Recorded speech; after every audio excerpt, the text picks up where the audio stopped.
Right के पास लगभग 40 जादूगरों का दल था, जिनमें से 15 क्रिस्टीना की तरफ थे। पब फ्यूचर द्वारा विज्ञापन। ये कहना गलत नहीं होगा कि महारानी कैथरीन को इस तरह की बात की उम्मीद थी और इसीलिए महारानी ने उनके साथ इतने सारे जादूगर छोड़ दिए थे। एक अकेला जादूगर युद्ध के मैदान का परिणाम बदल सकता है।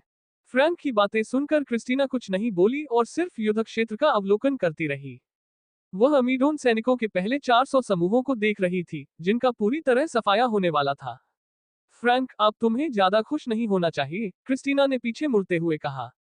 असली युद्ध तो अभी शुरू भी नहीं हुआ था। सैनिकों का ये जत्था तो बस तोप का चारा था, जिन्हें मरने के लिए यहाँ भेजा गया था, जबकि मुख्य सेना हमारी ताकत का निरीक्षण कर रही थी। क्या? क्रिस्टीना की बातें सुनकर फ्रैंक घबराकर चिल्लाया। कमांडर इन चीफ, क्या आप इस बात पर आश्वस्त हैं? क्रिस्टीना ने सिर हिलाया और बोली, अगर मैं सही अनुमान लगा रही हूँ, तो वर्तमान में वे दीवारें तोड़ने की योजना बना रहे होंगे। अल्पविराम डॉट। जबकि दीवारों के ऊपर खुशी का माहौल था, अमीडोन सेना के तंबुओं में गंभीर चर्चा चल रही थी। तो स्थिति कैसी है? एक आदमी ने सख्त भाव से पूछा। उसके शरीर से एक मजबूत उग्र आभा निकल रही थी और उसकी ताकत मास्टर रैंक के शिखर पर लग रही थी, लेकिन उसका व्यवहार मास्टर रैंक जैसा नहीं लग रहा था।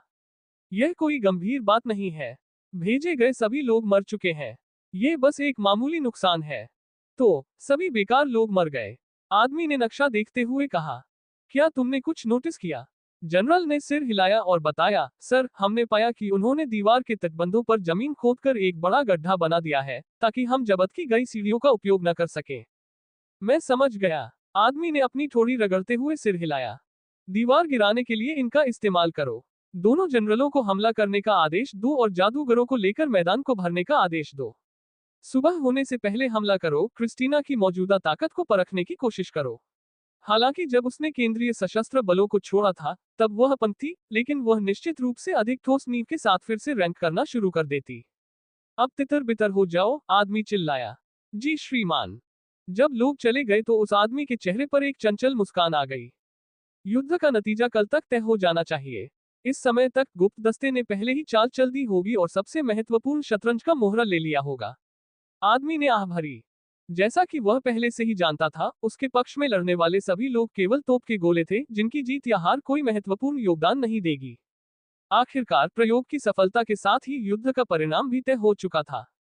संतुष्ट भाव से उन्होंने अपने हाथों से पीछे की ओर इशारा किया, जबकि वहां कई लड़कियां मौजूद थीं, जो उनकी ओर बढ़ी और शराब पिलाई। कल का दिन दिलचस्प होगा। देखते हैं कि तुम कितनी दृढ़ हो, क्रिस्टीना। आदमी ने कप उठाते हुए और एक घूंट लेते हुए बुदबुदाया। पब फ्यूचर द्वारा विज्ञापन। संपर्क टॉस साइट मैप दान करें, मेनू दिखाओ। उपन्यास ऑनलाइन पूरा पढ़े। उपन्यास बिन। उपन्यास मूर्ख भगवान का विवाह 5 सुंदर देवियों से हुआ, अध्याय 94। गुणा प्रिय पाठकों, अधिक अध्यायों के अनुवाद में हमारी टीम की सहायता के लिए यहां दान करें। URL। मूर्ख भगवान का विवाह 5 सुंदर देवियों से हुआ।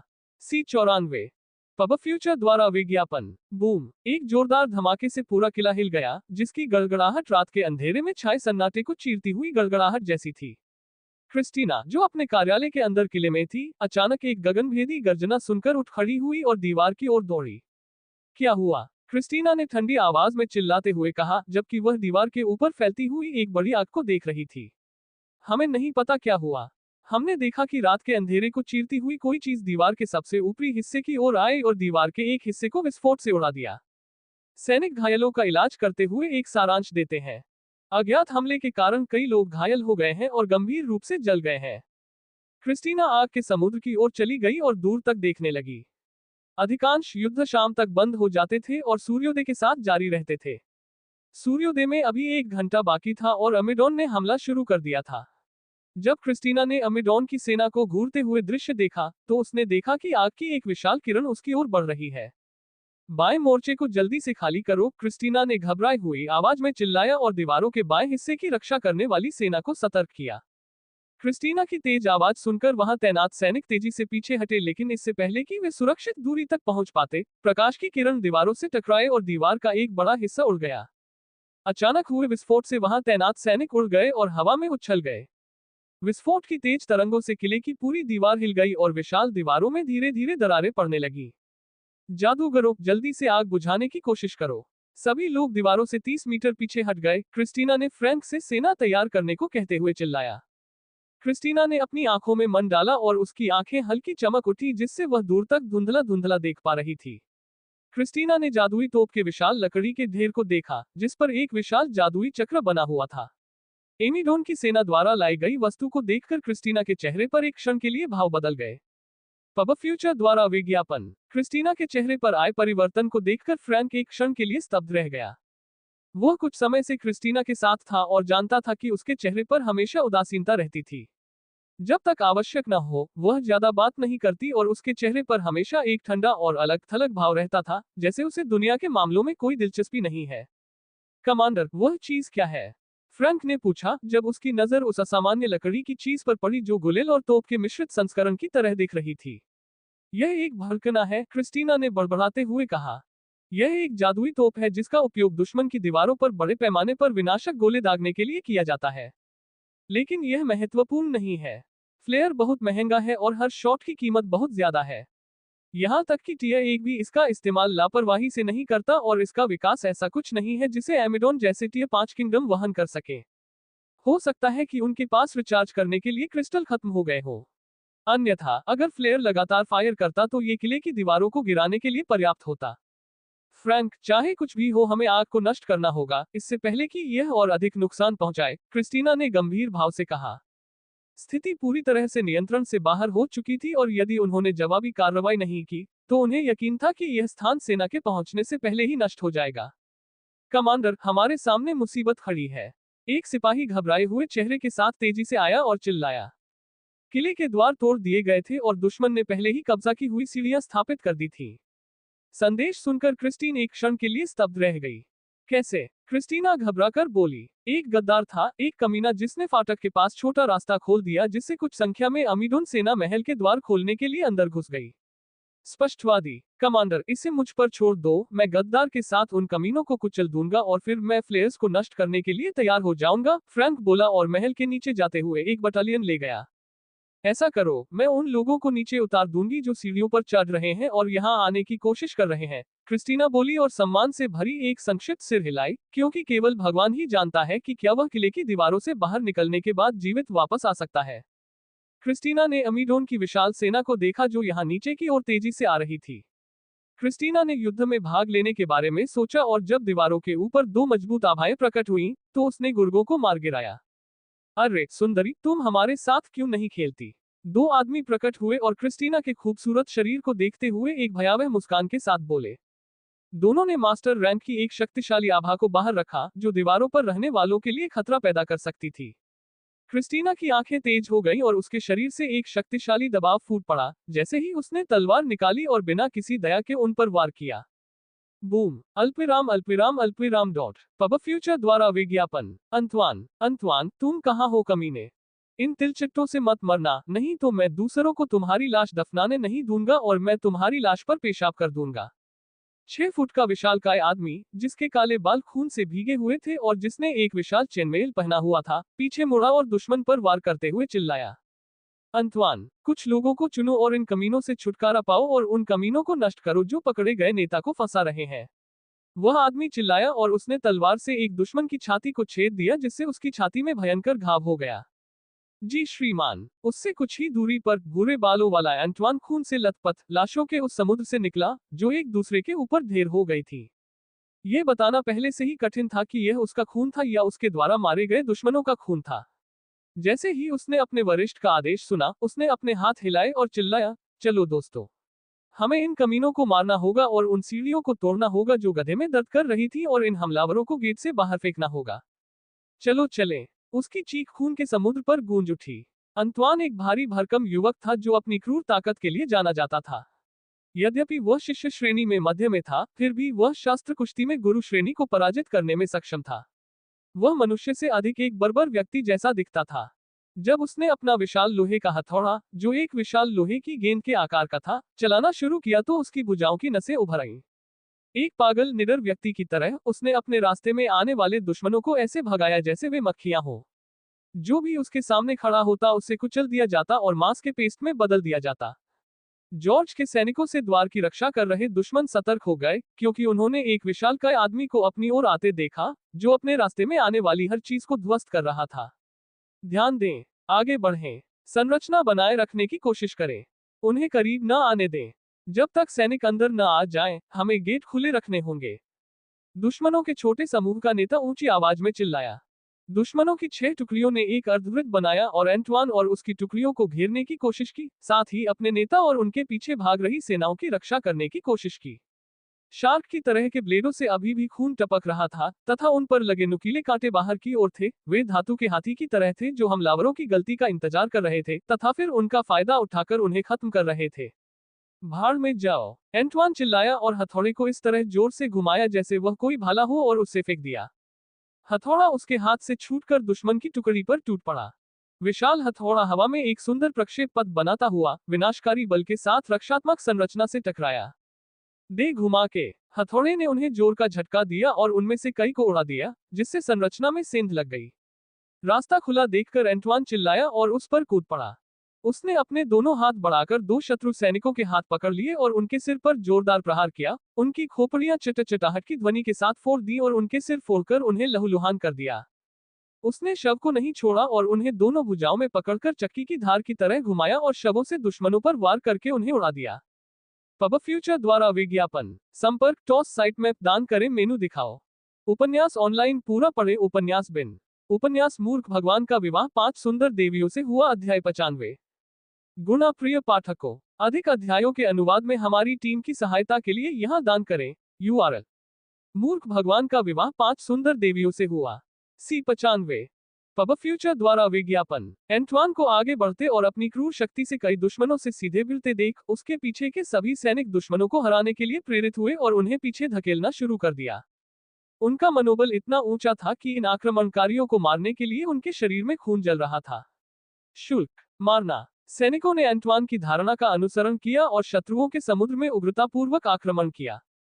एंटवान बिजली की तरह आगे बढ़ा और उसने वह हथौड़ा उठा लिया जो उसने पहले फेंका था और खूनी हथौड़ा उठाकर दुश्मनों को प्रतिक्रिया देने से पहले ही कुचल दिया। उसके शक्तिशाली प्रहारों से सभी शत्रु डरकर पीछे हटने को मजबूर हो गए, लेकिन एंटवान द्वारा उनके सिर फोड़ दिए जाने से पहले उनमें से किसी को भी प्रतिक्रिया करने का समय नहीं मिला।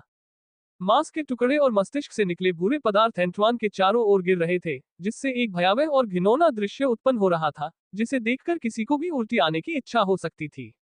लेकिन एंटवान ने इन सब बातों की परवाह न करते हुए अपना हथौड़ा पूरी ताकत से चलाया और चारों ओर से तोड़फोड़ करते हुए दुश्मनों को उड़ा दिया। तोड़ तोड़ तोड़। एंटवान ने हथौड़ा उठाया और जमीन पर मारा, जिससे एक बड़ी दरार बन गई और दुश्मनों को एक ही बार में उड़ा दिया, जिनकी कुछ हड्डियां और आंतरिक अंग टूट गए। Bang bang bang, clank clank clank clank clank. हथियार, कवच और नंगे पो एक दूसरे से टकराकर एक मधुर गीत उत्पन्न कर रहे थे, जो रक्तरंजित युद्धभूमि में युद्ध के भजनों की तरह गूंज रहा था। बहता हुआ खून, अलग हुए अंग, कुचले हुए शरीर और टूटे हुए हथियार युद्ध की क्रूर वास्तविकता को दर्शाते हुए नरक की तस्वीर बना रहे थे। Boom boom boom boom. Antoine ने आगे बढ़ती तलवार पर हथौड़ा मारा, जिससे तलवार टुकड़े टुकड़े हो गई। वह वार सहन नहीं कर सका। हथौड़े की बची हुई गति नेता की छाती से टकराए और उसकी छाती टुकड़े टुकड़े हो गई। नेता पीछे की ओर उछला और दीवार से टकराकर लहूलुहान होकर मर गया। एंटवान ने गेट की रखवाली कर रहे दुश्मनों को खदेड़ दिया और सीढ़ी पर चढ़ रहे व्यक्ति की ओर दौड़ा। शत्रु सतर्क हो गए और उस पर तीर चलाने लगे, लेकिन एंटवान के पास की टुकड़ी उसके आगे दौड़ी और उसे पूरी तरह ढालों से ढक दिया। तांग तांग तांग तांग तांग तांग तांग। तीर ढाल से टकराकर वापस लौट जाते हैं, जबकि कुछ तीर ढाल पर ही रह जाते हैं। एंटवान ने समूह से बाहर छलांग लगाए और अपने शरीर को घुमाया, हथौड़े को गेंद की तरह फेंका जो बहुत तेज गति से सीढ़ी से टकराया और दुश्मनों पर गिरा और उन्हें मांस के पेस्ट में बदल दिया। सैनिकों ने भी यही तरीका अपनाया और दुश्मनों को मार डाला, सीढ़ी के निचले हिस्से को तोड़कर उसे जमीन पर गिरा दिया। हुई। एंटवान ने आसपास के दुश्मनों को खत्म करने के बाद अपने माथे से पसीना पोंछा और केवल उन लोगों को छोड़ दिया जो पहले से ही दीवार पर चढ़ गए थे। उसने चारों ओर दुश्मनों के जादूगरों की तलाश की जिन्होंने गड्ढे को भर दिया था, लेकिन वह किसी को भी नहीं ढूंढ पाया। उसने पीछे हटने का आदेश दिया क्योंकि उसने देखा कि दुश्मन उनकी ओर आ रहे हैं। गेट बंद करो, एंटवान ने आदेश दिया क्योंकि वे अंततः हमलावर दुश्मनों के खिलाफ अपनी जमीन वापस लेने में सक्षम थे। चरमराहट। पब फ्यूचर द्वारा विज्ञापन। तेज चीखने की आवाज के साथ किले का विशाल धातु का दरवाजा बंद होने ही वाला था कि तभी उन्हें एक व्यक्ति की तेज आवाज सुनाई दी जो उन्हें द्वार खोलने का आदेश दे रहा था।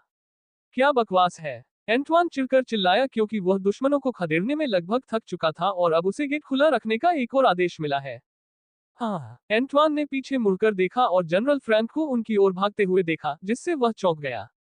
जनरल, क्या हुआ? क्या आपको ऊपर जाकर कमांडर इन चीफ की सहायता नहीं करनी चाहिए? एंटवान, हमें फ्लेयर्स नामक उन हथियारों को नष्ट करना होगा, जिनमें पूरी दीवार के किले को नष्ट करने की क्षमता है, फ्रैंक ने गंभीर भाव से कहा और उनके बारे में थोड़ा समझाया। अच्छा ऐसा है। ठीक है, मैं तुम्हारे साथ चलूंगा, एंटवान ने उग्र भाव से कहा। भाई, चलो अपने दुश्मनों के खून की दावत उड़ाएं, एंटवान ने अपना हथौड़ा उठाते हुए चिल्लाते हुए आसपास के सैनिकों को प्रेरित किया। अंतवान, एक बार जब हम बाहर निकल जाते तो गेट बंद हो जाते और हमें नहीं पता कि हम जिंदा वापस लौट पाएंगे या नहीं। दुश्मन कमांडर ने फ्लेयर की सुरक्षा के लिए दूसरी तरफ लगभग 1000 सैनिक तैनात किए थे, जबकि हमारी तरफ लगभग 250 सैनिक थे। तो सावधानी से निर्णय लें। हम फ्लेयर को नष्ट कर देंगे, भले ही इसके लिए हमें अपनी जान देनी पड़े, लेकिन हम नहीं चाहते कि तुम इतनी जल्दी अपनी जान गंवा दो, तुम्हारा भविष्य उज्जवल है, फ्रैंक ने चिंतित स्वर में कहा। एंटवान जमीन पर थूकता है और अपनी छाती पीटता है। मेरे दादा और पिता दोनों ही सैनिक थे जिन्होंने अपना पूरा जीवन युद्ध के मैदान में बिताया है। राइट के पक्ष में खड़ा होना एक आशीर्वाद और सम्मान की बात है। इसलिए मुझे अपने साथ चलने की अनुमति दें और राइट के दुश्मनों को परलोक भेज दें, एंटवान ने दृढ़ निश्चय के साथ कहा। अच्छा, एंटवान के शब्द सुनकर फ्रैंक ने संतोष में सिर हिलाया। फ्रैंक को पहले ही यह एहसास हो गया था कि एमिडोन के सैनिकों का स्तर राइट के सैनिकों जितना अच्छा नहीं था। राइट का प्रत्येक सैनिक कम से कम 2 रैंक ले सकता है। आगे बढ़ो। फ्रैंक के पास 250 सैनिकों का एक समूह था जो अमीडोन की सेना पर पागलों की तरह टूट पड़ा। इतनी कम संख्या में सेना को अपनी ओर आते देख अमीडोन के सैनिक घृणा से नाक भान सिकोड़ने लगे। लेकिन जब उनकी सेना की पहली लहर राइट के सैनिकों से टकराई तो उनकी अभिव्यक्ति बदल गई। डांग, डांग, डांग। मोर्चे पर मौजूद सैनिक चितले की तरह उड़ गए। मोर्चे पर तैनात सैनिकों ने आने वाले प्रहार से निपटने के लिए अपनी ढालें उठा ली, लेकिन उनकी उम्मीदों के विपरीत एक विशाल हथौड़ा हवा के झोंके की तरह उड़ा और उनकी ढालों से टकराकर विनाशकारी बल के साथ उन पर गिरा, जिससे अग्रिम पंक्ति में छेद हो गया। इससे पहले कि लोग कुछ प्रतिक्रिया कर पाते, फ्रैंक बीच में आ गया और अपनी तलवार के एक ही वार से उसने सैनिकों के सिर उसी तरह काट डाले जैसे चाकू मक्खन को काटता है। यहाँ तक कि शिष्य स्तर के सैनिक भी फ्रैंक की तलवार के सामने कट गए, स्क्वायर स्तर की तो बात ही छोड़िए। फ्रैंक और राइट के सैनिकों को क्रिस्टीना ने व्यक्तिगत रूप से प्रशिक्षित किया था और एक ठोस आधार तैयार किया था। उनमें से प्रत्येक ने विभिन्न शास्त्रों और तलवार चालन की तकनीकें सीखी थी जिनका आविष्कार उसने किया था। जबकि फ्रैंक ने दुश्मनों को टुकड़े टुकड़े कर दिया, एंटवान ने सब कुछ कुचल दिया, जबकि शेष सैनिकों ने शेष चींटियों की देखभाल की। अंतवान, बढ़िया काम। अगर हम आज बच गए तो मैं आज रात तुम्हारे लिए सबसे बढ़िया भालू खरीदूंगा, एक काले बालों वाला सैनिक चिल्लाया। वह चिल्लाते हुए एक पतले लेकिन लंबे दुश्मन के साथ द्वंद्व युद्ध कर रहा था। अपना वादा मत भूलना, एंटवान ने उत्साह से जवाब दिया। हालांकि वह बात कर रहा था, लेकिन उसके हमले धीमे नहीं थे। उसके हथौड़े बिजली की तरह तेज थे। डांग, डांग, डांग। पब फ्यूचर द्वारा विज्ञापन। उसने दुश्मनों को कुचल दिया और उनमें से एक को पूरी ताकत से लात मारने ही वाला था कि अचानक एक काली छाया उसकी ओर उड़ी। उसके हाथ में तलवार थी और उसने तलवार उसके सिर में घोंप दी ताकि वह उसे जल्दी से नीचे गिरा सके। एंटवान दुश्मन की गति पर तुरंत प्रतिक्रिया करने में सक्षम नहीं था, क्योंकि उसकी गति उससे अधिक थी और वह केवल अपने सिर को ढकने के लिए अपने हथौड़े की स्थिति बना सका। डिंग डिंग, तलवार हथौड़े के बीच में लगी और कुछ चिंगारियां निकली। भले ही एंटवान अमानवीय ताकत के साथ पैदा हुआ था, लेकिन वह इसका सामना नहीं कर सका। ताकत ने उसे पीछे धकेल दिया और उसका शरीर अंदर से हिल गया और ऐंठने लगा और उसके हाथ सुन्न हो गए, जिससे वह हथौड़ा पकड़ने में असमर्थ हो गया। अरे, एक मास्टर रैंक! एंटवान आश्चर्य और घबराहट से चिल्लाया। हालांकि इससे पहले कि एंटवान प्रतिक्रिया कर पाता, दुश्मन ने फिर से अपनी तलवार उठाई और उस पर हमला कर दिया। एंटवान के अलावा अन्य सैनिकों ने उसे कवर करने और उसे अपनी ताकत वापस पाने के लिए कुछ समय देने की कोशिश की, लेकिन दुश्मन तेजी से आगे बढ़ गया और एक छाया में बदल गया। एंटवान से पहले के सैनिक जमीन पर गिर गए और उन सभी के सिर में छेद हो गया। सफेद लाल तरल पदार्थ बाहर निकल रहे थे और एक भयावह तस्वीर बना रहे थे। नहीं, भाइयों, एंटवान ने तीखी चीख के साथ कहा।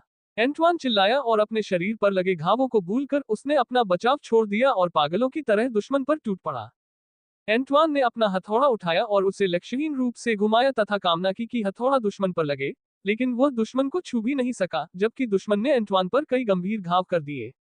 Swish, swish, swish, swish, swish. Antoine के बड़े बड़े झटकों से हवा खाली हो गई। उसके तेज और उग्र झटकों से हवा में चीर फाड़ हो रही थी और हर जगह तूफान पैदा हो रहा था, लेकिन अपनी पूरी ताकत झोंकने के बाद भी वह दुश्मन को छू नहीं पाया, जो उसे निराशा में देखकर बस हंस रहा था और दिल खोलकर आनंद ले रहा था। इसका कोई फायदा नहीं है। तुम्हारे जैसे पागलों को संभालना आसान है। दुश्मन हंसा और अपनी तलवार एंटवान की ओर बढ़ा दी। वह स्पष्ट रूप से इस स्थिति का आनंद ले रहा था क्योंकि उसकी पागल हंसी एंटवान के कानों में गूंज रही थी, जबकि उसकी तलवार बिजली की तरह एंटवान की ओर बढ़ रही थी। तलवार इतनी तेज थी कि एंटवान उससे पूरी तरह बच नहीं सका और तलवार पूरी तरह उसके सिर पर निशाना साधे हुए थी। एंटवान ने अपने शरीर को झुकाया और अपने ऊपरी हिस्से को मोड़कर बचने की पूरी कोशिश की, भले ही इसके लिए उसे अपनी मांसपेशियों की पूरी ताकत लगानी पड़ी। यद्यपि वह घातक प्रहार से बचने में सफल रहा, फिर भी तलवार आसानी से उसके कंधे में घुस गई। दुश्मन मुस्कुराया और उसके कंधे से तलवार खींचने और एंटवान का जीवन समाप्त करने की कोशिश की, लेकिन उसे यह देखकर आश्चर्य हुआ कि वह ऐसा करने में सक्षम नहीं था। एंटवान के मुंह से खून निकला जो दुश्मन की आंखों पर गिरा, जिससे उसकी दृष्टि लाल हो गई, जबकि एंटवान अपने रक्त लाल दांत दिखाते हुए मुस्कुराया। एंटवान ने दुश्मन की कमर को कसकर पकड़ लिया और उस आदमी का सिर कुचल दिया, उसकी नाक तोड़ दी और उसके शरीर को पूरी ताकत से दुश्मन पर पटक दिया। टकराना। वह आदमी अंदर गिर गया। अनवतवान की ताकत के कारण वह बाहर निकल आया, जो उसे अपनी कच्ची ताकत से कुचलना चाहता था, और अनवतवान के घातक प्रहार से उसकी हड्डियां टूट गईं। दुश्मन को स्थिति से बाहर निकलने का कोई रास्ता न सूझा तो वह चिल्लाने लगा, तुमने मुझे ऐसा करने के लिए मजबूर किया, तुम खूनी नीच जीवन। आदमी चिल्लाया क्योंकि उसके शरीर से आग की लपटें फूट रही थी। एंटवान को अपने शरीर पर जलन महसूस हुई और वह दर्द सहन करने में असमर्थ था। उस आदमी ने तलवार निकाली और एंटवान के चेहरे पर थूक दिया तथा अपनी पूरी ताकत से एंटवान के शरीर पर वार किया और उसके शरीर पर खूनी घाव कर दिए। फ्रैंक और अन्य लोग जिन्होंने ये दृश्य देखा, चिंता से चिल्ला उठे। वह कुछ भी नहीं कर सकता था क्योंकि वह अभी भी एक अन्य मास्टर रैंक योद्धा के साथ करीबी मुकाबले में था जो उसके जितना ही कुशल था। उस समय कोई भी एंटवान की जान नहीं बचा सका और सभी अपने पक्ष के एक शक्तिशाली योद्धा के मारे जाने की आशंका से व्याकुल थे, जिसका नाम स्वर्ण अक्षरों में लिखा जाता यदि वे इस युद्ध को जीतने में सक्षम होते। तलवार आग की लपटों में घिरी हुई थी और एंटवान के सिर को छेदने से केवल 1 इंच दूर थी, जिससे उसकी खोपड़ी में खून से लथपथ छेद हो गया। जब युद्ध के मैदान में गूंजी एक तीखी आवाज, अरे कुत्ते के बच्चे, इसे आजमाओ। पब फ्यूचर द्वारा विज्ञापन। संपर्क टॉस साइट मैप दान करें, मेनू दिखाओ। उपन्यास ऑनलाइन पूरा पढ़े। उपन्यास बिन। उपन्यास मूर्ख भगवान का विवाह 5 सुंदर देवियों से हुआ, अध्याय 96। गुणा प्रिय पाठकों, अधिक अध्यायों के अनुवाद में हमारी टीम की सहायता के लिए यहां दान करें। URL। मूर्ख भगवान का विवाह 5 सुंदर देवियों से हुआ। C96। पब फ्यूचर द्वारा विज्ञापन। हर कोई एंटवान की मौत की उम्मीद कर रहा था क्योंकि कोई भी उसे बचाने की स्थिति में नहीं था, क्योंकि वे खुद कुत्ते की तरह अपनी पिटाई करवाने की स्थिति में थे। विरोधी ताकतों की संख्या उनके लिए बहुत अधिक थी। कई लोग अपनी आंखें बंद करना चाहते थे ताकि उन्हें अपने शक्तिशाली साथियों को दुश्मन के हाथों मरते हुए न देखना पड़े, लेकिन वे ऐसा नहीं कर सके। जैसे ही तलवार एंटवान के सिर पर गिरने वाली थी, एक तेज आवाज गूंजी जिसने सबका ध्यान अपनी ओर खींचा। अरे कमीने, यह कोशिश करो। यदि आप इतने शक्तिशाली हैं तो आप मेरे सामूहिक विनाश के अल्ट्रा प्रो मैक्स हथियार को चकमा देने की कोशिश क्यों नहीं करते, जिससे आज भी कोई नहीं बच पाया है। युद्ध के मैदान के दूसरी ओर से एक आत्मविश्वास भरी आवाज गूंजी। हालांकि भले ही दुश्मन मास्टर का रैंक एक बेवकूफ की तरह भौंकने वाले एक यादृच्छिक कुत्ते के शब्दों पर ध्यान नहीं देना चाहता था और एंटवान को मारने के लिए वापस चला गया, उसने महसूस किया कि उसके सिर को निशाना बनाकर कुछ उसकी ओर बढ़ रहा था। एक वस्तु उल्कापिंड की तरह तेजी से उसकी ओर उड़ रही थी और उसे नीचे गिराना चाहती थी। अचानक खतरे को भांपकर वह आश्चर्यचकित हो गया और उसने अपनी तलवार पीछे खींच ली तथा अपनी ओर आ रही किसी भी वस्तु को रोकने का प्रयास किया, साथ ही अपनी तलवार से उस वस्तु पर वार किया जो उस पर फेंकी गई थी। उस पर फेंके गए सामूहिक विनाश के हथियार या वस्तु को जलती तलवार से 2 टुकड़ों में काट दिया गया और लाल तरल पदार्थ उसके शरीर पर छिड़क दिया गया, जिससे वह सिर से पैर तक भीग गया। वह क्या था? उसने सहज प्रवृत्ति से प्रतिक्रिया की और यह भी नहीं जान पाया कि अचानक उस पर क्या वस्तु फेंकी गई थी। उसने सोचा कि किसी ने उस पर छिपकर हमला किया है और उसने अपने ऊपर कोई और लाल तरल गिरने से बचाने के लिए झुकने की कोशिश की, जिसके बारे में उसने अनुमान लगाया कि वह किसी प्रकार का एसिड या जहर है। लेकिन जब उसने उस तथाकथित विनाशकारी हथियार को देखा जो उसके एक सैनिक का मृत शरीर था, तो उसकी आंखें अविश्वास और भय से फैल गईं। किसी ने इस दयनीय आदमी को मार डाला और उसे गुड़िया की तरह पकड़कर उस पर फेंक दिया और उसकी लापरवाही के कारण उसने बिना देखे ही उसे 2 टुकड़ों में काट दिया। पब फ्यूचर द्वारा विज्ञापन। हालांकि इनमें से कोई भी बात मायने नहीं रखती क्योंकि उसे ऐसे नीच लोगों की परवाह नहीं थी। क्या तुमने नहीं कहा था कि पागल सांडों को संभालना आसान है? तो फिर पागल सांडो के इस पिता को हराने की कोशिश करो। युद्ध के मैदान में हर्षपूर्ण हंसी गूंजने लगी, जिसने तलवारधारी व्यक्ति का ध्यान पुनः आकर्षित कर लिया। उसने आवाज के स्रोत की ओर बाईं ओर देखा तो एक व्यक्ति को देखा जो भारी कवच पहने हुए था तथा कवच पर केवल 2 आंखें खुली थीं। सूर्य के प्रकाश में कवच चमक रहा था, जिससे यह व्यक्ति राजसी लग रहा था। उस आदमी ने कोई समय बर्बाद नहीं किया, उसने पागल कुत्ते की तरह तुरंत हमला करना शुरू कर दिया। उसके शरीर की गति ने शक्तिशाली टक्करें पैदा की, जिससे दुश्मनों को जोरदार चोट लगी और वे इस आदमी के शरीर के झटके से बेहोश हो गए। वह व्यक्ति युद्ध के मैदान में लोगों के उस विशाल समूह के बीच भागता रहा, जिनके शरीर कवच से टकरा रहे थे और जिनकी हड्डियां टूट गई थी तथा उनका संतुलन बिगड़ गया था। अपने बाएं हाथ में उसने एक विशाल 2 मूठ वाली कुल्हाड़ी पकड़ी हुई थी, जिससे वह तलवारबाज को मार गिराने की योजना बना रहा था। मूर्ख, तुम अपनी मौत चाहते हो। तुम मुझे अकेले क्रूर बल से नहीं हरा सकते। शत्रु के शीर्षस्थ गुरु ने यह देखकर उपहास किया कि नया आया हुआ व्यक्ति नुकसानदेह था। पूर्ण भारी कवच का प्रयोग शूरवीरों जैसे घुड़सवार सैनिकों द्वारा किया जाता था, जिनमें कौशल के साथ साथ श्रेष्ठ शक्ति भी होती थी, न कि नियमित पैदल सैनिकों और आम सैनिकों द्वारा, जो सामूहिक युद्धों में तोप का चारा मात्र होते थे। नजदीकी युद्ध के लिए इतना भारी कवच पहनना मूर्खतापूर्ण था, क्योंकि इससे आपके हमले धीमे हो जाते और आप पर भार बढ़ जाता। जब वह व्यक्ति अपना ध्यान नए प्रवेश करने वाले व्यक्ति की ओर केंद्रित कर रहा था, राइट के सैनिकों ने अवसर पाकर एंटवान को अपनी ओर खींच लिया। मर गई। जैसे ही उसकी तलवार से आग की लपटें निकलने लगी, वह व्यक्ति चीख उठा और उसने अपनी सारी ऊर्जा अपने हथियार में डाल दी। तलवार पर आग की लपटें उठ रही थी और उसने उस विशालकाय बख्तरबंद आदमी पर वार किया जो उस पर आक्रमण कर रहा था। यह प्रहार बिजली की तरह तीव्र था और तलवार से इतनी ऊर्जा बह रही थी कि वह अपने सामने पड़ी हर चीज को फाड़ डालना चाहती थी। शत्रु ने अपने मास्टर रैंक की सारी शक्ति का प्रयोग कर दिया था और सोचा था कि उसकी तलवार उसके कवच को भेद कर उसे तुरंत मार देगी। कवच पहने हुए व्यक्ति ने तलवार की नोक को अपने ऊपर गिरते हुए देखकर उपहास किया, जबकि कई लोगों ने सोचा कि वह व्यक्ति एक मूर्ख था जो मौत की ओर बढ़ रहा था। टेल पब फ्यूचर द्वारा विज्ञापन। चारों ओर चिंगारियां उड़ने लगी। गुरु की हंसी अचानक बंद हो गई और योद्धा के चेहरे पर मुस्कान जम गई। वह विशाल कुल्हाड़ी, जिसे वह व्यक्ति घसीट रहा था, एक अविश्वसनीय कोण से उसके सामने आए और तलवार की नोक से टकरा गई। दुश्मन एक क्षण के लिए स्तब्ध रह गया, क्योंकि उसकी नजर में रैपर की नोक पर इतनी सटीकता से प्रहार करना लगभग असंभव था। दुश्मन को अपने शरीर में भयंकर भय महसूस हुआ और उसने पीछे हटने की कोशिश की, लेकिन बहुत देर हो चुकी थी। बूम! तलवार कुल्हाड़ी के प्रहार को सहन नहीं कर सकी और टुकड़ों में टूट गई।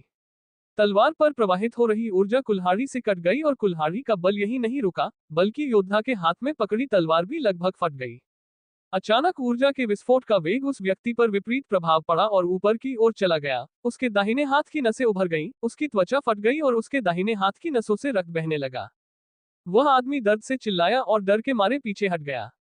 भारी शोर ने युद्ध के मैदान में सभी को एक जगह बांध दिया था और सबका ध्यान उस विशेष व्यक्ति की ओर आकर्षित हो गया था, जो अचानक कहीं से प्रकट हुआ और जिसने लड़ाई की गति बदल दी। फ्रैंक, जिसने ये दृश्य देखा था, लगभग जोर से चिल्ला पड़ा। आखिर वह कौन है और अगर वह उनकी तरफ है तो फिर वह कहां छिपा था?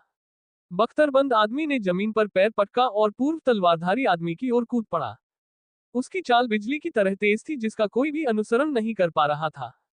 तलवारधारी व्यक्ति ने हमले से बचने की कोशिश की और अपनी दिशा बदलते हुए पीछे की ओर कूद गया, लेकिन बख्तरबंद व्यक्ति ने यह दृश्य देखा और जैसे कि कानून को ताक पर रखते हुए बीच में ही उसकी कुल्हाड़ी की दिशा बदल दी और उसने कुल्हाड़ी को लंबवत घुमाकर भयंकर वार किया। कुल्हाड़ी से एक शक्तिशाली धार निकली और हवा में ही उस आदमी पर वार कर दिया। सिंकक, ऐसा लगा जैसे कागज फट गया हो, क्योंकि कुल्हाड़ी की धार नीचे से उसके सिर के ऊपर तक गई और यह सब इतनी तेजी से हुआ कि दुश्मन को प्रतिक्रिया करने का समय ही नहीं मिला और वह एक ही टुकड़े में जमीन पर गिर पड़ा। कुछ ही क्षणों के बाद उसके शरीर पर एक छोटा सा खूनी निशान दिखाई दिया और इससे पहले कि वह अपनी अंतिम चीख निकाल पाता, उसके शरीर से खून की धार फूट पड़ी और उसका शरीर सम्मिलित रूप से 2 हिस्सों में अलग हो गया और उसके सभी आंतरिक अंग जमीन पर गिर गए, क्योंकि उसका शरीर 2 हिस्सों में फट गया। आपने एक मिड मास्टर रैंक योद्धा को मार दिया है। आपने 250 अनुभव अंक प्राप्त किए हैं। तो अगला कौन है? बख्तरबंद आदमी की ठंडी और खौफनाक आवाज पूरे युद्ध क्षेत्र में गूंज उठी और दुश्मन सैनिक डर गए। पब फ्यूचर द्वारा विज्ञापन। संपर्क टॉस साइट मैप दान करें, मेनू दिखाओ। उपन्यास ऑनलाइन पूरा पढ़े। उपन्यास बिन। उपन्यास मूर्ख भगवान का विवाह 5 सुंदर देवियों से हुआ। अध्याय 97। गुणा प्रिय पाठकों, अधिक अध्यायों के अनुवाद में हमारी टीम की सहायता के लिए यहां दान करें। URL। मूर्ख भगवान का विवाह 5 सुंदर देवियों से हुआ। C97। पब फ्यूचर द्वारा विज्ञापन। दुश्मन सैनिक शीघ्रता से घटित परिदृश्य परिवर्तन से भयभीत हो गए। प्रतिष्ठित मास्टर रैंक का योद्धा जो अपनी ताकत से कई सैनिकों को खत्म कर सकता था और 5 मिनट पहले तक लोगों को मार रहा था, उसकी ऐसे ही मौत हो गई। केवल एक भीषण प्रहार से एक महारथी योद्धा इस प्रकार नष्ट हो गया मानो वह इस आदमी के सामने कुछ भी नहीं था। टियर 5 राज्यों के लिए मास्टर रैंक को शक्ति का शिखर माना जाता था, लेकिन जब युद्ध शुरू ही हुआ था तब मास्टर रैंक पहले ही गिर चुका था, जो राइट और एमिडोन दोनों सैनिकों के लिए चौंकाने वाली बात थी। हथियारों की टकराहट और युद्ध की चीखें अचानक बंद हो गईं, क्योंकि उस आदमी से एक ठंडी आभा निकलने लगी, जो खतरे की चेतावनी देते हुए चिल्लाया और युद्ध अचानक बंद हो गया। यदि वे सोच रहे थे कि सब कुछ खत्म हो गया है तो वे आज से ज्यादा गलत नहीं हो सकते थे, क्योंकि आज दुर्स्वप्न का अंत होने वाला था। जनरल फ्रैंक फ्लेयर्स के विनाश का काम मुझ पर छोड़ दीजिए, एलेक्स ने जोर से चिल्लाया जबकि उसके शरीर से बिजली निकलने लगी जो कि एक चटकने जैसी आवाज कर रही थी। उसके शरीर से बिजली की चमक निकलने लगी, मानो सांप सब कुछ खा जाना चाहते हो। उसके पास खड़े दुश्मन सैनिकों पर बिजली की एक जोरदार चमक गिरी, जिससे उनकी एक बड़ी हड्डी उड़ गई और वे दर्द से कराहने लगे। एलेक्स ने फ्लेयर की ओर दौड़ना शुरू कर दिया, जबकि उसके शरीर में सभी दिशाओं से खिंचाव उत्पन्न हो गया।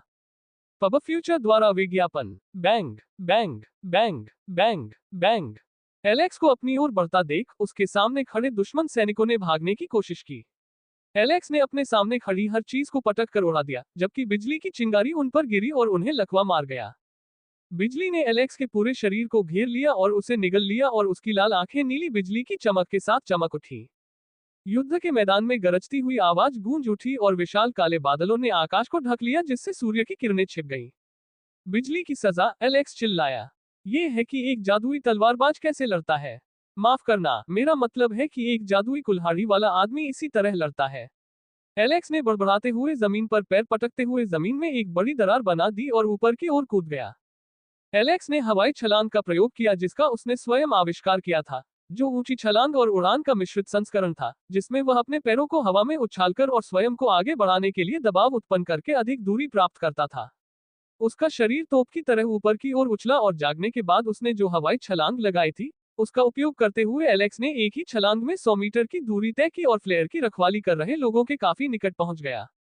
उनमें से अधिकांश में अनुचर रैंक के साथ साथ शिष्य रैंक के योद्धा भी शामिल थे, जिनके पास मास्टर रैंक नहीं थी।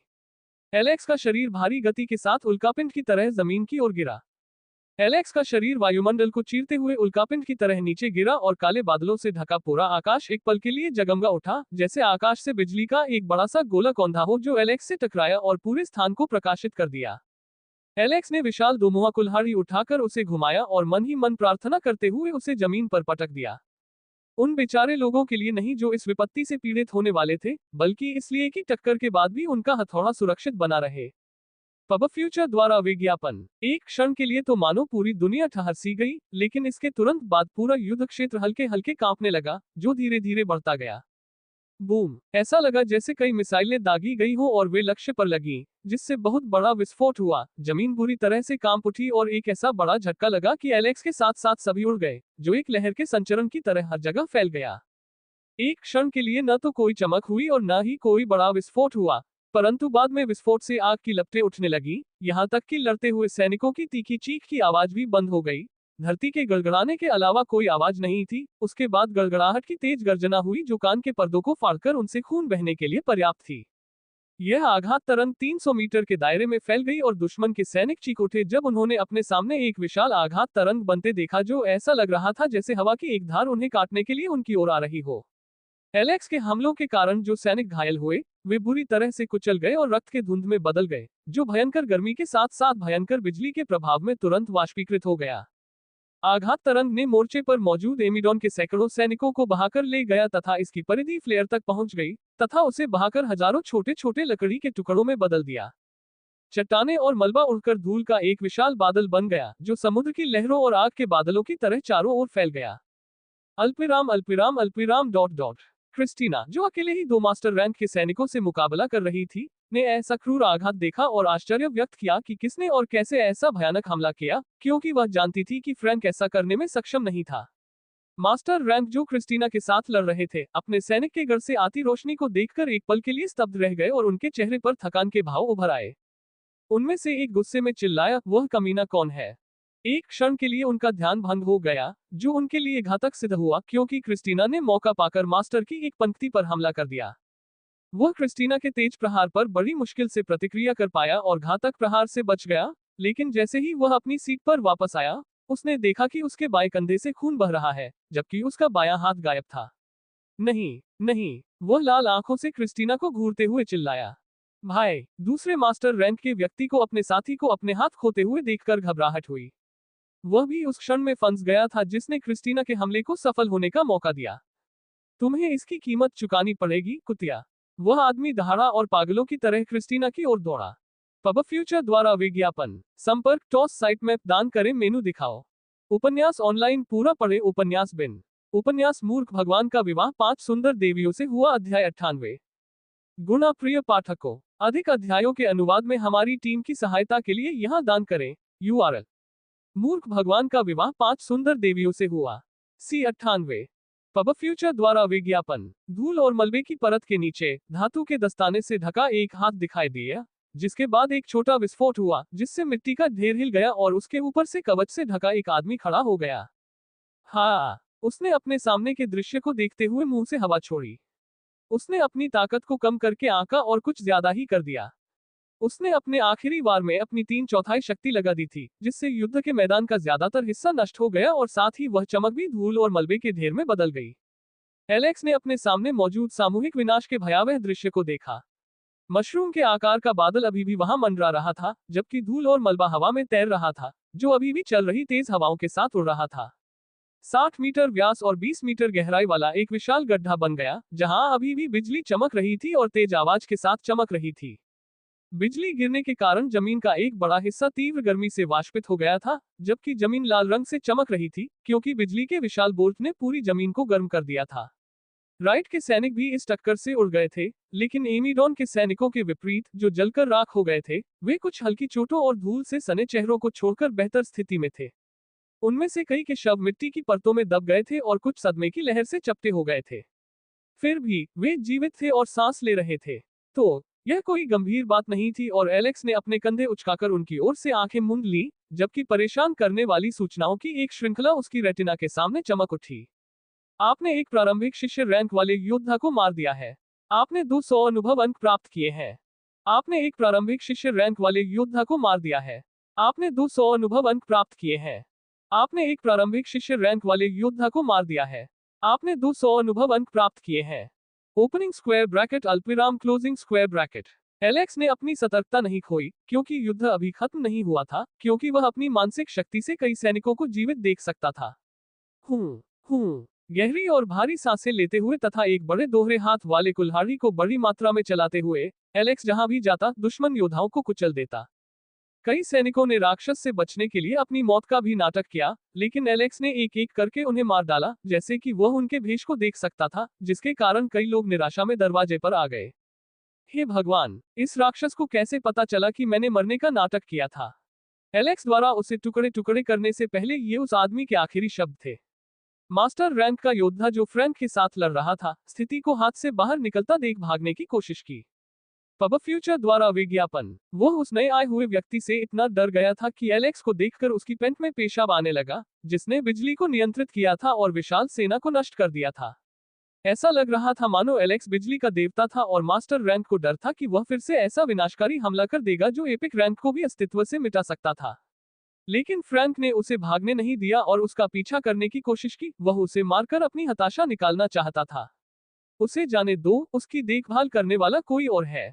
फ्रैंक ने एक जोरदार चीख सुनी और आवाज के स्रोत की ओर देखा तो पाया कि बख्तरबंद आदमी उससे ये शब्द कह रहा था। फ्रैंक को नहीं पता था कि उस आदमी का इरादा क्या था और न ही उसे पता था कि बख्तरबंद आदमी क्या योजना बना रहा था, लेकिन फिर भी उसने उसकी बातें सुनी और उस आदमी की ओर बढ़ते हुए उसका पीछा करना बंद कर दिया। उसने बख्तरबंद आदमी के शब्दों के कारण पीछा करना बंद नहीं किया, बल्कि वह उस आदमी के अचानक प्रकट होने से सतर्क था, जिसने अपने आगमन से युद्ध के मैदान का रुख बदल दिया था। जब तक वह उस आदमी की पहचान नहीं जानता, तब तक वह किसी भी तरह से उस अजनबी आदमी पर भरोसा नहीं कर सकता था। सर बहादुर योद्धा, आपने बहुत बढ़िया काम किया। मैं जनरल फ्रैंक हूँ जो महारानी क्रिस्टीना की कमान में हूँ। क्या आप अपना परिचय दे सकते हैं? हालांकि आपने हमारी मदद की है, लेकिन हमें यह निष्कर्ष निकालने के लिए आपकी पहचान जानने की जरूरत है कि आप दुश्मन हैं या दोस्त। फ्रैंक ने उस आदमी को घूरते हुए कहा जिसका पूरा शरीर कवच से ढका हुआ था और नजर के लिए सिर्फ 2 बड़े छेद बचे थे, जिसके माध्यम से वह 2 लाल रंग की शातिर आंखें देख सकता है जो रीढ़ की हड्डी के नीचे एक ठंडी सी दौड़ा देती है। फिर भी उसने पूछने के लिए अपनी सारी हिम्मत जुटाई, मैं नेवन का योद्धा हूं जो राइट के सैनिकों की मदद करने के लिए यहाँ आया हूँ। मेरे सैनिक पहले से ही अपने रास्ते पर हैं और उनमें से कुछ पहले ही किले तक पहुंच चुके हैं और द्वारों की रखवाली कर रहे हैं। चूंकि तुमने अपना कर्तव्य पूरा कर लिया है, इसलिए जल्दी से घायलों को उठाओ और पीछे हट जाओ। तुम्हें अब यहाँ रुकने की जरूरत नहीं है, तुमने अपना काम कर दिया है। एलेक्स ने आदेश दिया और अपनी नजर पियर्स की ओर घुमाई जिसे दूसरे सैनिक उठाकर ले जा रहे थे। उसकी हालत बहुत खराब थी और अत्यधिक रक्त की हानि के कारण उसकी मृत्यु हो सकती थी। एलेक्स ने रक्त प्रवाह को रोकने के लिए एक छोटा सा उपचार मंत्र डाला और दूसरों की आश्चर्यचकित निगाहों के सामने उसे पुनर्जीवित कर दिया। युद्ध अभी खत्म नहीं हुआ था और शेष बची रकम से निपटने के लिए उसे और अधिक मान की आवश्यकता थी। एलेक्स ने एक बार फिर फ्रैंक को जल्दी से पीछे हटने की याद दिलाई, जबकि वह जमीन पर पैर पटकते हुए हवा में उछला और किले की दीवार की ओर बढ़ने के लिए हवाई छलांग का उपयोग किया, जिससे फ्रैंक चकित भाव से उसकी पीठ को देखता रह गया। मुझे ऐसा क्यों लगा जैसे मुझे आदेश दिया जा रहा है? फ्रैंक ने मन ही मन बुदबुदाया, क्योंकि वह महसूस कर सकता था कि उस आदमी की आदेश देने वाली आवाज अवचेतन रूप से उसे अपने आदेश का पालन करने के लिए मजबूर कर रही थी। अल्पिराम अल्पिराम अल्पिराम डॉट डॉट। कमांडर कमांडर, एक आदमी जोर जोर से चिल्लाता हुआ तंबू के अंदर चला गया।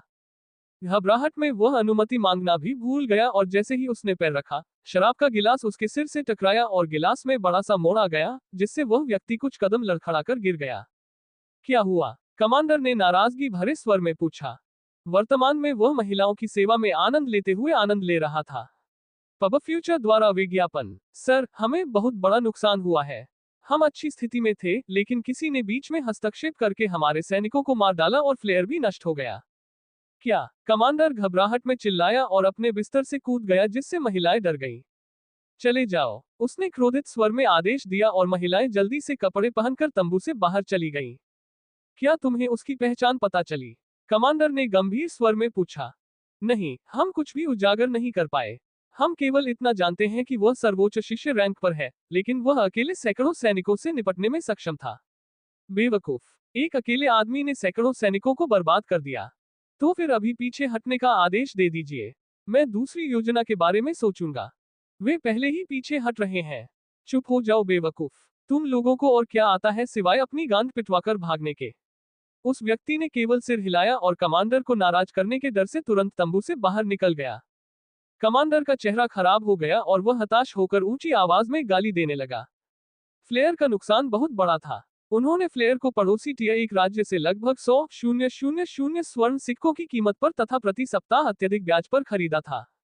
फ्लेयर का उपयोग करने के बाद उसने कुछ सैनिकों को उनके गोले से बाहर निकालने और उन्हें खत्म करने के लिए इसे किले की दीवार के पास तैनात किया, जबकि उसने क्रिस्टीना से निपटने के लिए 2 मास्टर रैंक भेजे थे।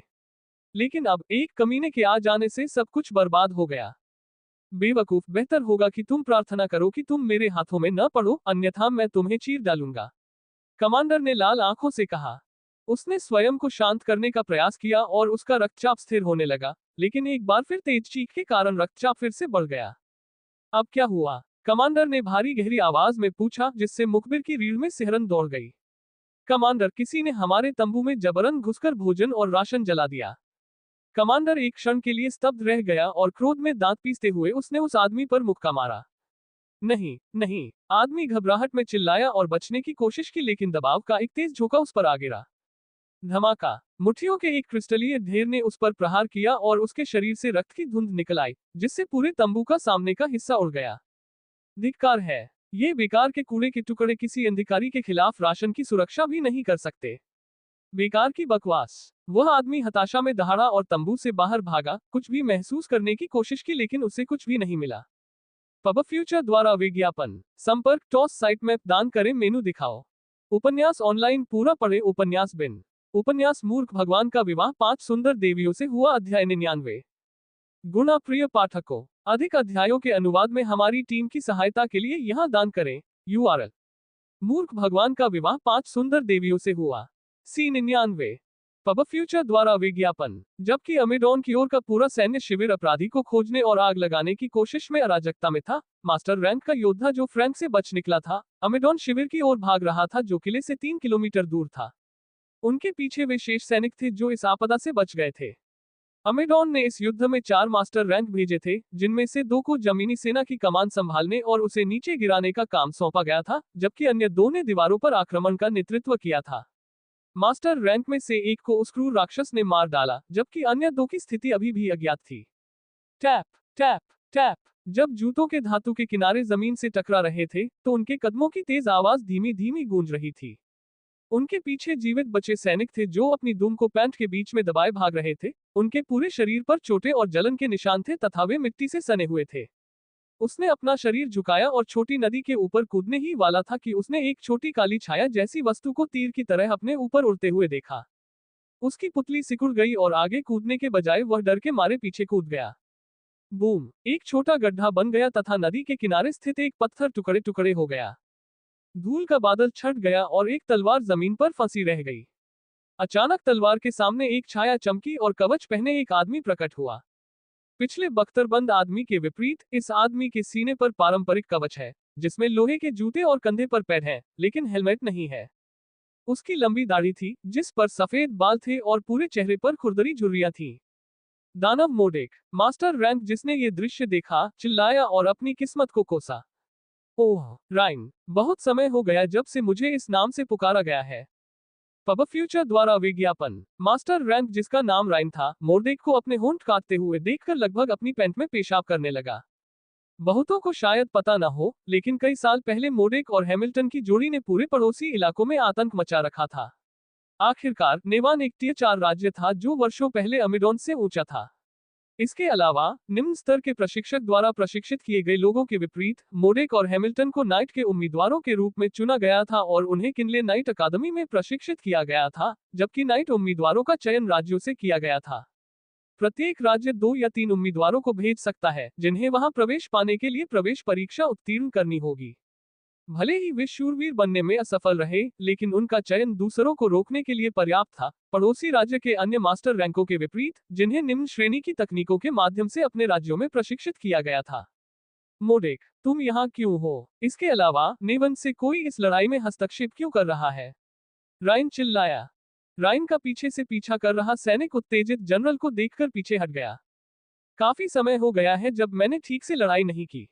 मेरा राजा मुझे उस कुंद तलवार का उपनाम देकर चिढ़ाता रहा है जिसकी धार खत्म हो गई है। क्या तुम्हें पता है कि इससे कितना दर्द होता है? लेकिन यह आज खत्म हो जाएगा क्योंकि आज मैं अपना सम्मान वापस पा लूंगा। मोर्डेक ने दुख भरे भाव से कहा, जो इतना स्वाभाविक लग रहा था कि यदि वह कहीं और इस तरह व्यवहार करता तो निश्चित रूप से दूसरों से दया प्राप्त कर सकता था। मैक्स और घटनास्थल पर पहुंचे कई अन्य लोगों ने मोर्डेक की बकवास सुनी। ये सुनकर मैक्स ने अपने बगल वाले आदमी को कोहनी मारी और कहा, मुझे लगता है कि यह बूढ़ा आदमी राजा की अनुपस्थिति की भरपाई करने की कोशिश कर रहा है। मैक्स के पीछे खड़े सैनिक ने उसकी बातें सुनकर सिर हिलाया और वह दृश्य देखकर सचमुच मंत्रमुग्ध हो गया। उनमें से अधिकांश लोग मोडेक के अतीत के बारे में ज्यादा नहीं जानते थे और उनकी दिलचस्पी तब जागृत हुई जब दुश्मन मास्टर रैंक ने मोडेक को राक्षस कहा। अरे चलो, बाकी बचे सैनिकों को मार गिराते हुए मजा करते हैं, मैक्स बोला और आगे बढ़ गया, जबकि अन्य उसके पीछे चले गए। बस हो गई ये गपशप। अब जो कुछ भी तुम्हारे पास है उसे लेकर मेरे पास आओ राइन, मोडेक ने राइन को इशारा करते हुए कहा। मोडेक, तुम पहले एक बड़े निशानेबाज रहे होगे लेकिन अब तुम एक जंग खाए हुए ब्लेड हो, राइन ने अपने ब्लेड के एक झटके के साथ मोडेक की ओर छलांग लगाते हुए चिल्लाया। क्लैंग! मोडेक ने बस अपनी तलवार उठाए और 1 इंच भी हिले बिना हमले को रोक दिया।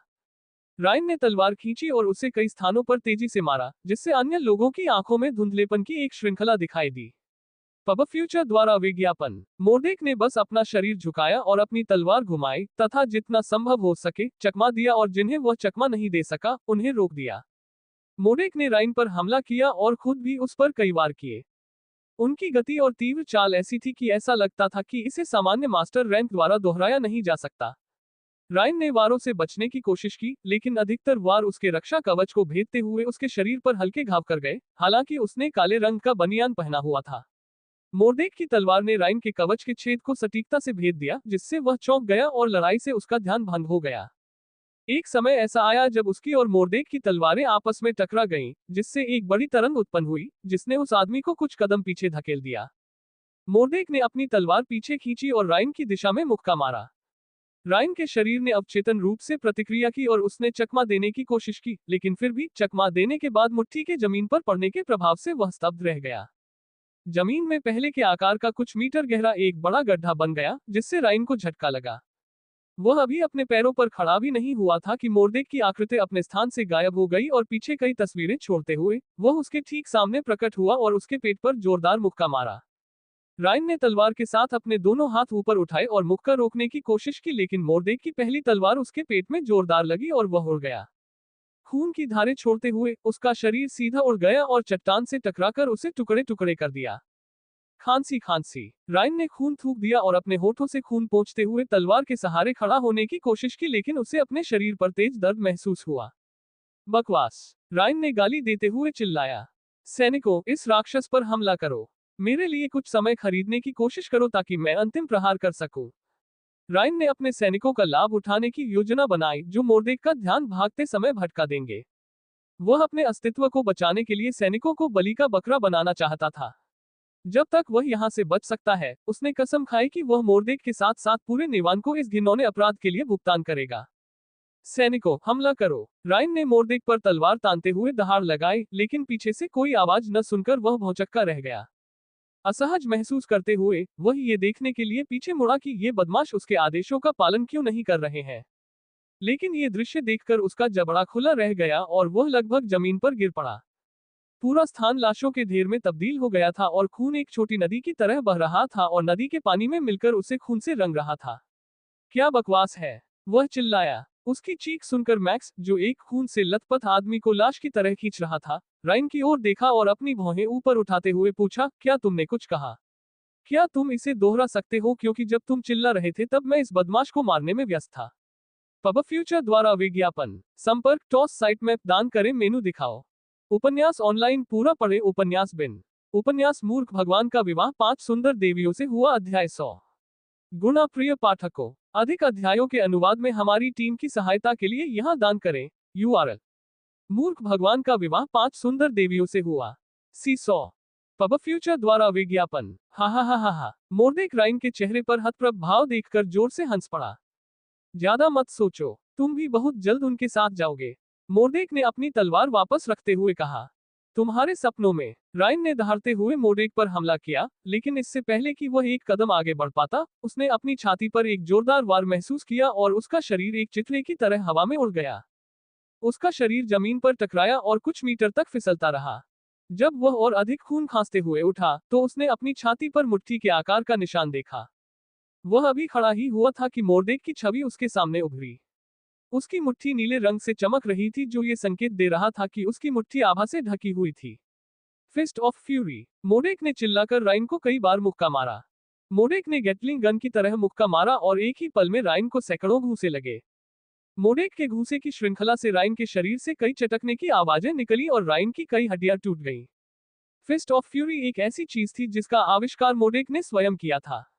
जब कोई व्यक्ति किसी दूसरे व्यक्ति को मुक्का मारता है, तो उस व्यक्ति की आभा का एक हिस्सा दूसरे व्यक्ति के शरीर के अंदर उस स्थान पर पहुंच जाता है जहां उसे मुक्का मारा गया था, और उस स्थान पर तबाही मचाना शुरू कर देता है तथा शरीर को अंदर से नष्ट कर देता है। राइन को अपने शरीर के सभी हिस्सों में गहरा दर्द महसूस हुआ और उसकी दृष्टि धुंधली होने लगी। मोर्देक थोड़ा पीछे हटा और अपनी दाहिनी मुट्ठी को अपने कूल्हों के पास रखा तथा मुट्ठी के चारों ओर मन को इकट्ठा करना शुरू कर दिया। मोर्देक के चारों ओर की हवा घूमने लगी और उसकी मुट्ठी को भी ढकने लगी, जिससे वह भयंकर रूप से चमकने लगी। मोर्देक ने अपना बायां कदम आगे बढ़ाया और अपने शरीर को मोड़कर पूरी ताकत लगाई और पूरी ताकत लगाकर राइन पर मुक्का मारा। धमाका। राइन को ऐसा महसूस हुआ जैसे किसी चीज ने उसे असाधारण बल से मारा हो, जिसे उसका शरीर सहन नहीं कर सका, जबकि अंधकार ने उसकी दृष्टि को ढक लिया। राइन का पूरा शरीर फट गया और खून के धुंध में बदल गया। वह मोर्देक के घूंसे की ताकत को रोक नहीं सका और उसका पूरा शरीर खून के धुंध में बदल गया। पब फ्यूचर द्वारा विज्ञापन। उसके पीछे एक दरार दिखाई दी जो नदी की ओर बढ़ गई और पानी से टकराकर एक दरार बना दी तथा एक क्षण के लिए उसे 2 भागों में विभाजित कर दिया, जो कुछ समय बाद सामान्य हो गई। चुप रहो, मैं निश्चित रूप से बूढ़ा हो रहा हूँ, मोर्देक ने अपने माथे से पसीना पोंछते हुए कहा, जिससे उसके पीछे खड़े लोग उसे हैरानी भरे भाव से देखने लगे। उसके शब्द सुनकर उनके होंठ अनियंत्रित रूप से फड़कने लगे। तुम बूढ़े हो रहे हो। आजकल बूढ़े लोग इतने क्रूर हो गए हैं। तुमने दुश्मन का एक अंग भी नहीं छोड़ा और उसका पूरा वजूद मिटा दिया। मोडेक ने उनके हाव भाव देखे और चिल्लाया, समय बर्बाद करना बंद करो और भागो। शायद अमीडॉन को हमारे महान कार्यों के बारे में पहले ही पता चल गया होगा और उसने हमारे लिए स्काउट्स भेज दिए होंगे। एलएसटी रन, अल्पविराम। किले की चोटी पर भीषण युद्ध हो रहा था। Bang bang bang bang. धातुओं के एक दूसरे से टकराने की आवाज से एक मधुर आवाज उत्पन्न हुई जो दीवार पर गूंज उठी। दीवारें बनाने में इस्तेमाल किए गए पत्थरों पर बड़ी दरारें और छोटे छोटे गड्ढे बनने लगे। चारों ओर धूल और मलबा उड़ने लगा और हवा का एक बुलबुला भयानक दबाव के साथ फूट पड़ा। दो मास्टर रैंक क्रिस्टीना से मुकाबला कर रहे थे और लड़ाई की गति नंगी आंखों से अदृश्य थी। कुछ ही सेकंड में उनकी तलवारें अनगिनत बार एक दूसरे से टकराईं। क्रिस्टीना ने जब उनके हमलों को रोका तो चारों ओर चिंगारियां उड़ने लगीं। वह पहले से ही खराब स्थिति में थी और उनमें से दो के साथ लड़ाई ने उसे पीछे धकेल दिया। इसके अलावा उसकी छाती में दर्द की अनुभूति हो रही थी क्योंकि उसकी चोट धीरे धीरे फिर से उभर रही थी। अब वह केवल इतना ही कर सकती है कि वह इतनी देर तक लगे रहे कि वे थक जाएं। बचपन से ही उसका पूरा जीवन दृढ़ता के बारे में था, इसलिए जब तक वह उनसे आगे निकल सकती है, उसे अपनी जीत का पूरा भरोसा था। उनके बीच हुए टकराव से भारी दबाव पैदा हो गया। युद्ध से रिस रही पीली और नीली ऊर्जा ने रक्षा दीवारों पर कई चौंकाने वाले निशान छोड़ दिए थे। गुरु की उच्च ऊर्जा ने उनके शरीर को ढकना शुरू कर दिया। यह एक विशाल जलती हुई ज्वाला की तरह लग रहा था। दोनों के शरीर से निकल रही तेज गर्मी के कारण क्रिस्टीना को कुछ कदम पीछे हटना पड़ा। अपने शरीर की सारी ऊर्जा अपने हथियारों पर केंद्रित करते हुए वे विनाशकारी हमला करने और क्रिस्टीना को तुरंत खत्म करने के लिए तैयार थे। पब फ्यूचर द्वारा विज्ञापन। क्रिस्टीना की तलवार पीली चमक के साथ चमक उठी और वह भी अपनी पूरी ताकत लगाने के लिए तैयार हो गई।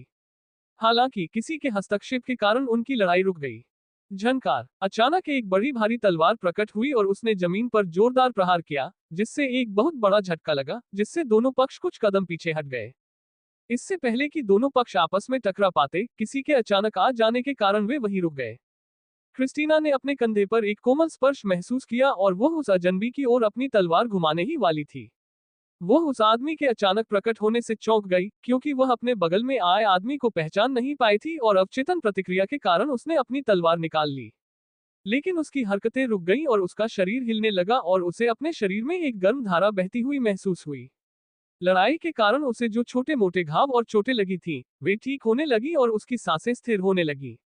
उसे ऐसा महसूस हुआ जैसे उसमें नई जान आ गई हो और उसका शरीर स्फूर्ति से भर गया हो। उस जगह पर बह रही अस्तव्यस्त हवा ने उसके बालों को हटा दिया और उसके चिकने, नाजुक, सुंदर चेहरे को उजागर कर दिया तथा उसकी ठंडी अभिव्यक्ति ने उसके अलौकिक स्वभाव को दर्शाते हुए एक स्वर्गीय स्पर्श जोड़ दिया, जिसने एलेक्स का ध्यान आकर्षित किया। हेलमेट के छेदों से उसने क्रिस्टीना को गंभीर भाव से देखा। उसे ठीक करते समय वह देख सकता था कि क्रिस्टीना को चोट लगी थी, जिसके कारण उसका पद गुरु से शिष्या में गिर गया था। एलेक्स ने अनुमान लगाया कि यह अनुष्ठान के कारण हो सकता है। इस अनुष्ठान ने सभी को प्रभावित किया था, लेकिन रिया अपने महाकाव्य रैंक के कारण बिना किसी नतीजे के जीवित रहने में सक्षम थी। रिया ने उसे बताया था कि अनुष्ठान के बाद वह महसूस कर सकती है कि उसका शरीर कमजोर हो रहा है। हालांकि अब ये गायब हो चुका है, लेकिन दूसरों के लिए ऐसा नहीं कहा जा सकता। इसके अलावा किनले की सेना छोड़ने से पहले वह अपंग थी और उसे अपनी योद्धा यात्रा फिर से शुरू करनी पड़ी, यहाँ तक कि अपनी दयनीय स्थिति में भी उसने उसे अपने जीवन काल का एक हिस्सा देने की पेशकश की थी, जिसने उसकी आत्मा को घायल कर दिया था। उच्चतर लोक के योद्धाओं का जीवन काल अधिक होता था और चूंकि क्रिस्टीना का लोक गिर गया था, इसलिए उसका जीवन काल छोटा हो गया था और उसे उस स्थिति में भी अपना कुछ भाग उसे अर्पित करना पड़ा। एलेक्स को अपनी छाती में गहरा दर्द महसूस हुआ और उसने क्रिस्टीना की ठंडी और अलग थलग आकृति को देखते हुए अपनी मुट्ठी भी कस ली।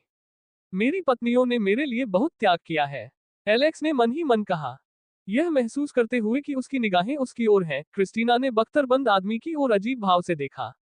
जब उसने अपनी ओर घूरती लाल आंखों की जोड़ी को देखा, तो उसे लगा कि उसने उन आंखों को कहीं और भी देखा था, लेकिन वह उन्हें याद नहीं कर पा रही थी। क्रिस्टीना ने उस आदमी का हाथ पहले ही छोड़ दिया था जिसने उसे छुआ था, लेकिन उसने ऐसा करना बंद कर दिया क्योंकि उसे समझ में आ गया था कि इस आदमी ने कोई उपचारात्मक मंत्र डाला है जो कि काफी अविश्वसनीय था। आखिरकार किसी व्यक्ति के पास उपचारात्मक तत्व होना दुर्लभ है, जिसका प्रयोग ज्यादातर मौलवियों और पुजारियों द्वारा किया जाता है, जो कि काफी दुर्लभ है। आप कौन है? क्रिस्टीना ने ठंडे भाव से पूछा।